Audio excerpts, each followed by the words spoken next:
ಶರ್ಮಾಜಿಯವ್ರು ಹೆಂಗ ಎಲ್ಲಾ ಮದ್ರಸಾ ಏನ್ ಬಂದ್ ಮಾಡ್ಯಾರ, ಕರ್ನಾಟಕದಲ್ಲಿ ಕಂಪ್ಲೀಟ್ ಮದ್ರಸಾಗಳನ್ನು ಬಂದ್ ಮಾಡ್ತೀವಿ ಅನ್ನೋ ಮಾತನ್ನ ನಾವು ಹೇಳ್ಬೇಕಾಗ್ತದೆ. ಬಸವನಗೌಡ ಪಾಟೀಲ್ ಯತ್ನಾಳ್ ಒಂದು ಸ್ಟೇಟ್ಮೆಂಟ್ ಅನ್ನ ಕೊಡ್ತಾನೆ.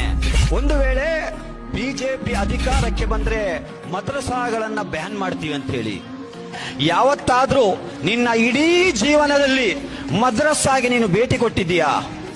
ಒಂದು ವೇಳೆ ಒಂದು ರಾಜಕೀಯ ಕಾರಣಕ್ಕಾಗಿ ಆದ್ರೂ ನೀನು ಮದ್ರಸಾದ ಒಳಗೆ ಭೇಟಿ ಕೊಟ್ಟಿದ್ದಿದ್ರೆ ನಿನ್ನ ಬಾಯಿಯಿಂದ ಆ ಮಾತು ಬರ್ತಾ ಇರಲಿಲ್ಲ.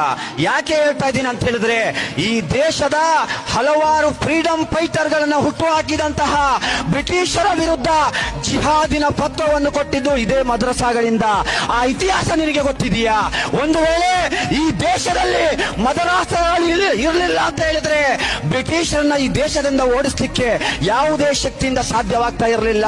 ಬ್ರಿಟಿಷರ ವಿರುದ್ಧ ಬ್ರಿಟಿಷರೇ ಭಾರತ ಬಿಟ್ಟು ತೊಲಗಿ ಖಿಲಾಫತ್ ಚಳುವಳಿ ಧುಮುಕಿದಂತಹ ಮುಸಲ್ಮಾನ್ ನಾಯಕರಿಗೆ ಈ ದೇಶಕ್ಕಾಗಿ ನೀನು ಸತ್ತರೆ ಅದು ಧರ್ಮ ಯುದ್ಧದಲ್ಲಿ ನೀನು ಸತ್ತ ಹಾಗೆ ಎಂಬ ರೀತಿಯಲ್ಲಿ, ಹುತಾತ್ಮರಾದ ರೀತಿಯಲ್ಲಿ ಅಂತ ಹೇಳಿ ಜಿಹಾದಿನ ಪತ್ರ ಕೊಟ್ಟಂತ ಮದ್ರಸಾಗಳ ಬಗ್ಗೆ ಮಾತನಾಡಲಿಕ್ಕೆ ನಿನಗೆ ಯಾವ ನೈತಿಕತೆ ಇದೆ?